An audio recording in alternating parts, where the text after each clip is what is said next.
अस्सलाम वालेकुम वरहमतुल्लाह दोस्तों, उम्मीद है कि आप सब खैरियत से होंगे। iPost.net point of sale item file की आज हम ट्रेनिंग करेंगे। तो सबसे पहले मैं अपना सॉफ्टवेयर ओपन करूँगा। डेस्कटॉप पे आपका iPost.net के नाम से एक आइकन बना होगा, डबल क्लिक करूँगा, सॉफ्टवेयर ओपन हो जाएगा। यहाँ पर आपके पास डिफरेंट यूज़र्स आ रहे होंगे। मीन जिस तरह आपका एडमन आ गया, रिदा आ गया, सबा आ गया, जितने भी यहाँ पर यूज़र्स हैं ये आपके डिफरेंट रोल्स के साथ बने होते हैं।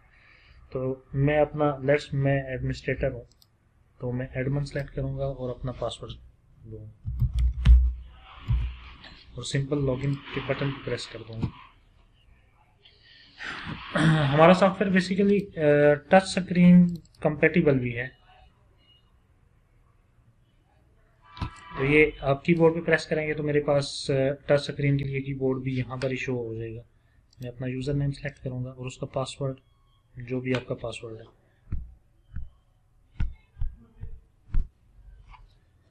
और लॉगिन के बटन पे प्रेस कर दूँगा सिंपल। मेरा सॉफ्टवेयर ओपन हो जाएगा। आइटम फाइल क्रिएट करने के लिए, यानी मास्टर आइटम्स बनाने के लिए, सबसे पहले आइटम फाइल, ये शॉर्टकट बना हुआ है। और दूसरा, अगर आप मेन्यू में जाते हैं इनिशियलाइज सिस्टम सेटअप में, तो ये आइटम फाइल आपकी शो हो रही होती है। शॉर्ट की इसका कंट्रोल आई है, ये साथ मेंशन। आप इसके ऊपर क्लिक करेंगे, सिंपल आपकी आइटम फाइल ओपन हो जाएगी। यहाँ पर वो सारी आइटम्स शो हो रही हैं जो आपने ऑलरेडी क्रिएट की हुई होंगी। अगर मैंने नई आइटम क्रिएट करनी है तो मैं ऐड के बटन के ऊपर प्रेस करूँगा। इसके ऊपर क्लिक किया। आइटम कोड में आप अपनी प्रोडक्ट का बार कोड स्कैन करवाएंगे। अगर आपका बार कोड नहीं है तो मैनुअल बार कोड जो भी आप देना चाहते हैं, मैं स्कैन करवा देता हूँ, तो प्रेस करूँगा। तो रेफरेंस कोड बेसिकली उस प्रोडक्ट की पैकिंग के लिए यूज़ होता है। जिस तरह आपके बिस्किट्स आ गए, तो यहाँ पर मैंने सिंगल बिस्किट का बार कोड स्कैन करवा दिया आइटम कोड में, और यहाँ पर उसके बॉक्स का, यानी उसका बॉक्स का बार कोड है 1 2 3 4, जो भी उसका बार कोड है वो मैं यहाँ पर स्कैन करवा दूंगा। डिस्क्रिप्शन में हमारे पास प्रोडक्ट का नाम आएगा, पीक फ्रेंड्स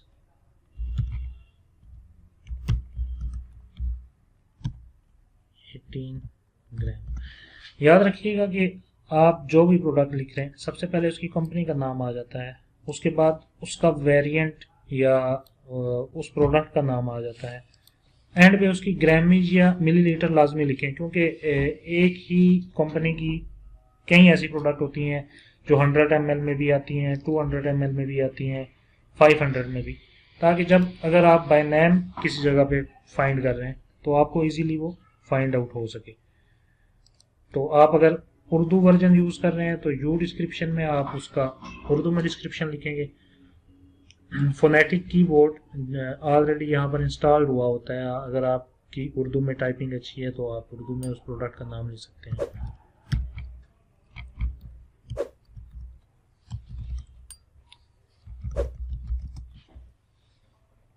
यहाँ पर मैंने अपने प्रोडक्ट का नाम लिख दिया। उसके बाद यहाँ पर मेरी कैटेगरी, जो भी यानी ये प्रोडक्ट किस कैटेगरी की है, मैं सिंपल अपनी कैटेगरी सेलेक्ट कर लूँगा। अगर वो कैटेगरी यहाँ पर अवेलेबल नहीं है तो मैं सिंपल, ये 7 बटन बना हुआ है, इसके ऊपर क्लिक करूँगा तो वो ऑटोमेटिकली कैटेगरी में शिफ्ट हो जाएगा। आप यहाँ पे डायरेक्टली कैटेगरी ऐड करें, ऐड के ऊपर प्रेस करेंगे, सिस्टम ऑटोमेटिकली एक कोड जनरेट करेगा, यानी कि लास्ट कोड 3 था तो वो 4 उसने ऑटोमेटिकली जनरेट कर दिया। यहाँ पर कैटेगरी का नाम लिखेंगे, लेट्स फूड आइटम्स। अगर आप यहाँ पर भी उर्दू में लिखना चाहें तो कैटेगरी नेम उर्दू आप डायरेक्टली यहाँ पर लिख सकते हैं। इसके लिए कि किसी भी थर्ड पार्टी सॉफ्टवेयर की ज़रूरत नहीं होती, आप डायरेक्टली यहाँ पर लिख सकते हैं। डिस्काउंट परसेंटेज, बास टाइम इस तरह होता है कि हम किसी स्पेसिफिक कैटेगरी के ऊपर डिस्काउंट लगाना चाहते हैं, यानी इस कैटेगरी की जितनी भी आइटम्स हैं उनके ऊपर एक डिस्काउंट लगाना चाहते हैं, 2%, 3%, जितना भी आप लगाना चाहते हैं। लेट्स मैं 2% लगा देता हूँ। उसके बाद GST, आप चाहते हैं कि सिर्फ इस कैटेगरी की आइटम्स के ऊपर जीएसटी ऐड हो, बाकी किसी भी आइटम के ऊपर हम जीएसटी नहीं लगा रहे। तो अब मैं सिर्फ इसके ऊपर मेंशन डायरेक्टली कर दूंगा, जब भी पॉइंट ऑफ सेल में ये आइटम आएगी तो वो 17% जीएसटी ऑटोमेटिकली उन आइटम्स के ऊपर लग जाएगा जो इस कैटेगरी के अंडर है। इसको मैं सिंपल अपडेट कर दूंगा। अब यहाँ पर ये मेरे पास एक कैटेगरी ऐड होगी। वैसे जो रिक्वायर्ड फील्ड होती है वो इसमें सिर्फ कैटेगरी नेम है, आप सिंपल कैटेगरी का नाम लिख के भी ऐड कर सकते हैं।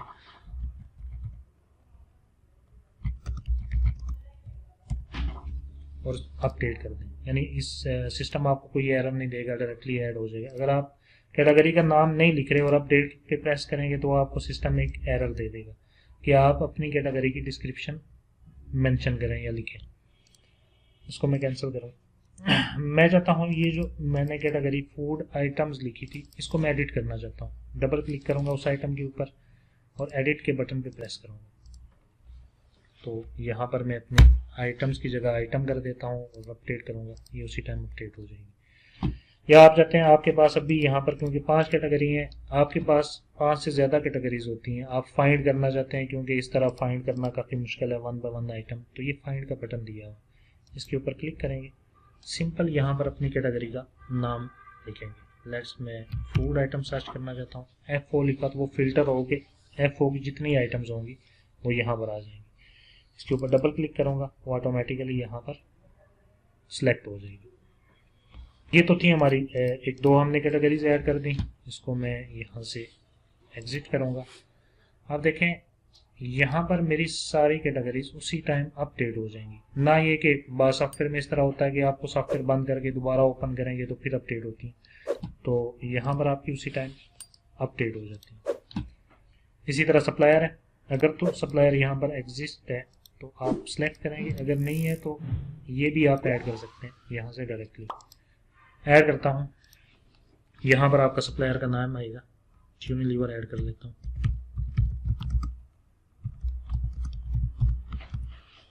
अगर उसका भी आप उर्दू में डिस्क्रिप्शन लिखना चाहते हैं तो उर्दू में भी उसका नाम लिख सकते हैं। या कॉन्टैक्ट पर्सन, कॉन्टैक्ट पर्सन वो होता है जो ऑर्डर बुकर जिसे हम बोलते हैं, जो रेगुलर आपके साथ कॉन्टैक्ट में होता है, आपका ऑर्डर लेता है, उसका हम यहाँ पर नाम मेंशन कर लेंगे ताकि किसी भी टाइम कोई चीज़ शॉर्ट होती है, उसका विजिट नहीं है, उसको हम डायरेक्टली कॉल करके बता दें। तो नेक्स्ट यूनिलीवर का हमारा पर्सन जो है, जो ऑर्डर बुकर है, उसका नाम है कामरान, तो मैं यहाँ पर कामरान मेंशन कर दूंगा। टाइप ऑफ आइटम्स, अब यूनिलीवर कौन कौन सी किस टाइप की आइटम दे रहा है, मैं कहता हूँ फूड और नॉन फूड, या जिस टाइप्स की वो आइटम दे रहा है तो मैं यहाँ पर मेंशन कर दूंगा। ये जस्ट इंफॉर्मेशन के लिए होता है, इसका सॉफ्टवेयर में बाकी किसी जगह पे यूज नहीं होता, ये जस्ट इस सप्लायर की इंफॉर्मेशन के लिए कि हमें टाइप की आइटम्स दे रहा है। यहाँ पर मैं उसका डिस्ट्रीब्यूशन का एड्रेस मेंशन करूंगा।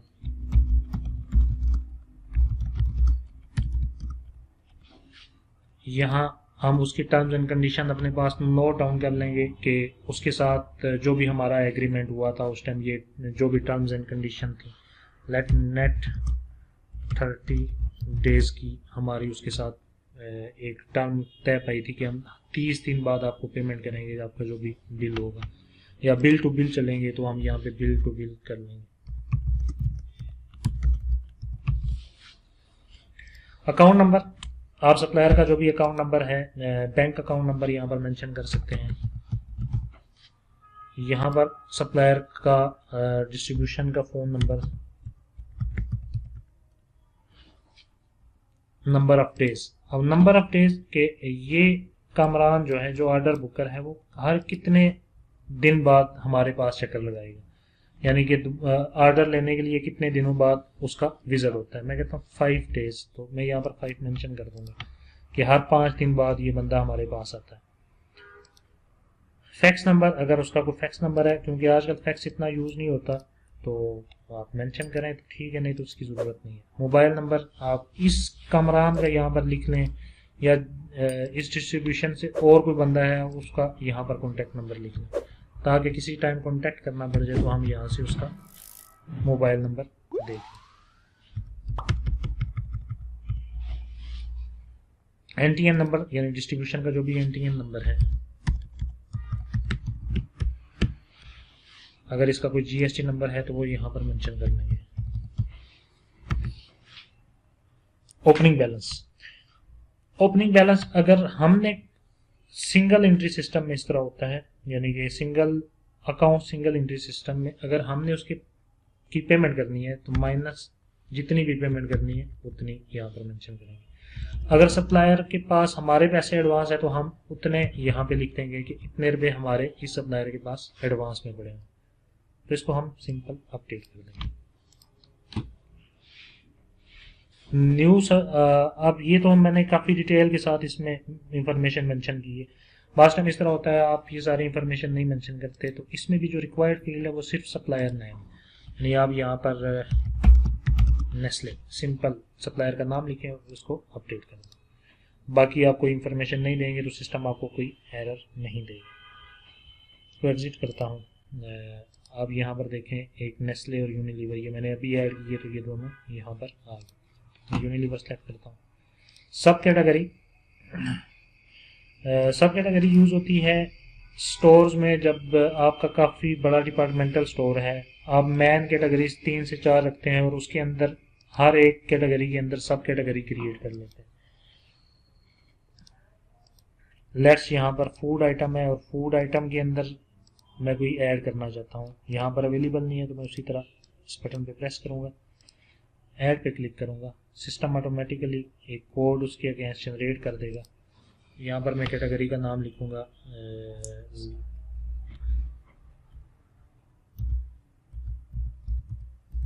डिटर्जेंट्स।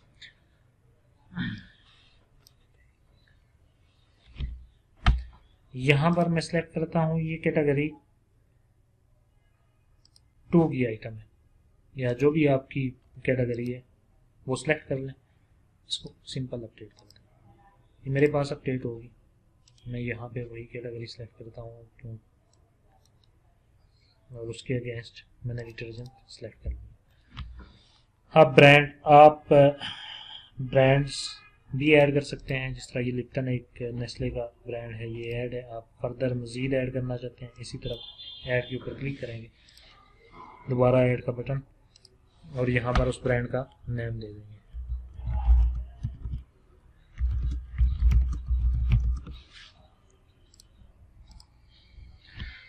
आप इस ब्रांड के ऊपर आप चाहते हैं कि सिर्फ एक स्पेसिफिक ब्रांड, ये लिप्टन है तो लिप्टन के अंदर मैं चाहता हूँ कि जितनी भी आइटम्स हैं उनके ऊपर 2% डिस्काउंट अपडेट हो जाए, तो मैं अपडेट डिस्काउंट करूँगा। अब लिप्टन के अंदर जितनी भी आइटम्स होंगी उसके ऊपर 2% डिस्काउंट ऐड हो जाएगा, और जब भी आप पॉइंट ऑफ सेल में वो सेल करेंगे तो वो 2% लेस होगी सेल होंगी। इसमें यहाँ से एग्जिट कर दूँ। अब देखें ये दूसरा मैंने ब्रांड ऐड किया था तो ये भी ऐड हो गया। उसके बाद हमारा नेक्स्ट पे आ जाता है कास्ट प्राइस, यानी इस प्रोडक्ट की जो भी कास्ट है वो मैं यहाँ पर मेंशन करूँगा। लेट्स ये मुझे 15.66 की आ रही, तो ये जो 7 है यहाँ पर आप अगर परसेंटेज लिखेंगे 10% तो ऑटोमेटिकली उसकी sale price system percentage add करके लगा देगा। मैं लिखता हूँ 20% तो वो ऑटोमेटिकली उतने ही अपडेट कर देगा। या मैं डायरेक्टली यहाँ पर मेंशन करना चाहता हूँ अपनी रिटेल प्राइस, तो वो है 20 रुपीज़। आप चाहते हैं कि होल सेल में आप यानी रिटेल और होल सेल दोनों सेटअप रन करना चाहते हैं, तो यहाँ पर आप उसकी होल सेल प्राइस मेंशन कर देंगे। मैं 19 होल सेल मेंशन कर देता हूँ या 18 होल सेल मेंशन कर देता हूँ। अब यहाँ पर ये मेरी आ गई ट्रेड प्राइस, उसकी जितने भी परसेंटेज लगाना चाहता हूँ। यहाँ पर मैं कितने की सेल रिटेल प्राइस क्या है मैं 20 कर देता हूँ। यहाँ पर वो आपके होल सेल प्राइस क्या है वो यहाँ पर आ गई। अब रीऑर्डर लेवल बेसिकली ये कंडीशन होती है कि अगर मेरे पास स्टॉक मिनिमम लेवल ये हो और मैक्सिमम लेवल ये हो, मैं यहाँ पे कहता हूँ कि मेरे पास मिनिमम ये बिस्किट्स पड़े हों 48 और मैक्सिमम हो 96, तो सिस्टम जब भी आपकी क्वांटिटी 48 यानी इन हैंड जो है वो आपकी 48 या 48 से लेस होगी तो एक परचेज ऑर्डर जनरेट कर देगा 96 पीसीस के लिए। कि आपके पास लेस 48 रह जाएंगी तो वो उसी टाइम 48 का ऑर्डर जनरेट कर देगा, ताकि जब आपका सप्लायर का ऑर्डर बुकर आए तो आप उसको बता दें डायरेक्ट, यानी उस 1 बाय 1 आइटम मैनुअल ना लिखवाएं, सिस्टम ऑटोमेटिकली आपको जनरेट कर देगा रीऑर्डर लेवल के थ्रू। नेक्स्ट आ जाते हैं पैकिंग। यहाँ पर जो हमने बार कोड दिया था, ये हमने बॉक्स का बार कोड दिया था। तो अगर हम बॉक्स भी सेल करना चाहते हैं और पीसीस भी सेल करना चाहते हैं तो बॉक्स की यहाँ पर मैं पैकिंग दे दूँगा। लेट्स इसकी पैकिंग है 6। तो अगर आप होल बॉक्स की यहाँ पे प्राइस लगाएंगे 160, लेट्स में करता हूँ, तो ये देखें ऑटोमेटिकली यहाँ पर इसने कास्ट प्राइस उसकी चेंज कर दी। 95 मेरी कास्ट है और 120 मेरी सेल प्राइस है, उसने ऑटोमेटिकली उसी हिसाब से ये चेंज कर दी। नेक्स्ट पे आ जाते हैं, अगर आप इस आइटम के ऊपर कोई डिस्काउंट लगाना चाहते हैं तो इसको चेक करेंगे, ये एक छोटा सा चेक बॉक्स लगा हुआ है और जितने % डिस्काउंट देना चाहते हैं तो यहाँ पर आप मेंशन कर देंगे। अगर नहीं देना तो उसको सिंपल अनचेक करें, इसको रिमूव कर दें। नेक्स्ट आ जाती है लोकेशन।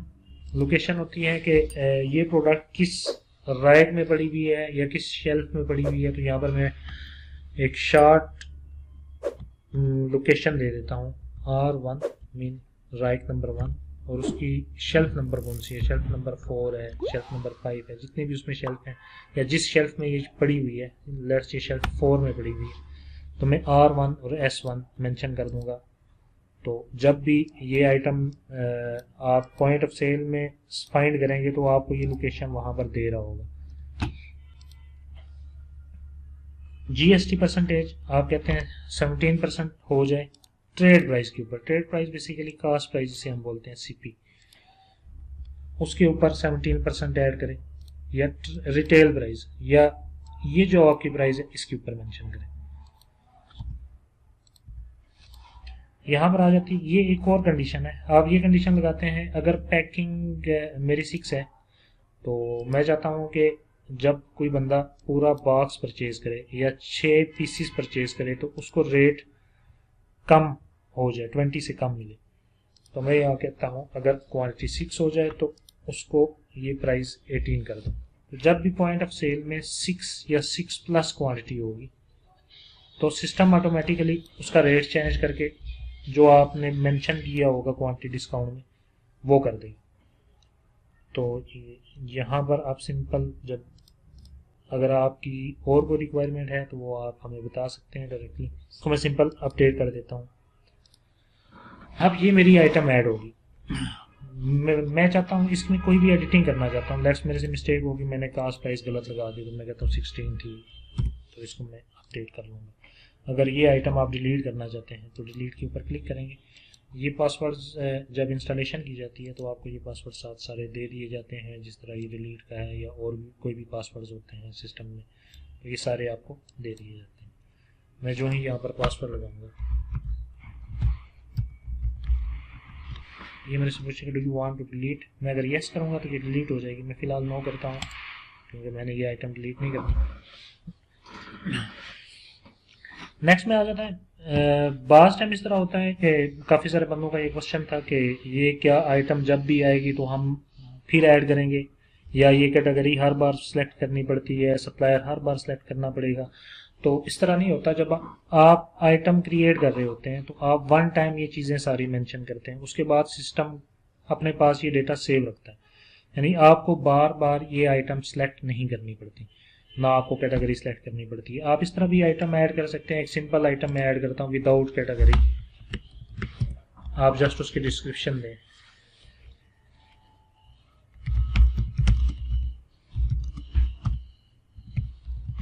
उसकी आप कैटेगरी कुछ भी ना सेलेक्ट करें, आपको नहीं ज़रूरत, सप्लायर ना सेलेक्ट करें। सप्लायर तो जब भी आप परचेज डालेंगे तो सिस्टम ऑटोमेटिकली परचेज के थ्रू अपडेट कर देगा। आप ये भी ना डालें, सब कैटेगरी भी ना डालें, ब्रांड भी ना डालें। आप यानी आपकी ये सारी रिक्वायरमेंट नहीं है, आपको जस्ट सप्लायर चाहिए, बाकी आप ना कैटेगरी के, आपने अपनी आइटम्स कैटेगराइज नहीं करनी तो आप बेशक ना सेलेक्ट करें। जो चीज़ आप यहाँ पर वन टाइम सेलेक्ट कर लेंगे तो वो सेकंड टाइम सेलेक्ट करने की ज़रूरत नहीं होगी। जब भी ये आइटम नेक्स्ट टाइम आएगी तो सिर्फ मुझे इसकी परचेज डालनी होगी। यहाँ पर मैं उसकी कास्ट मेंशन कर दूंगा और उसकी सेल मेंशन कर दूंगा और सिंपल इसको अपडेट कर दूंगा। यानी मैंने आपको जो पिछली आइटम क्रिएट करवाई थी वो काफ़ी डिटेल के साथ ऐड की। तो आज की आइटम फाइल हमारी कंप्लीट हुई।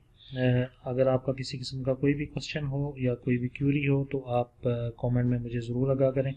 इंशाल्लाह मिलते हैं नेक्स्ट वीडियो में, तब तक के लिए अल्लाह हाफ़िज़।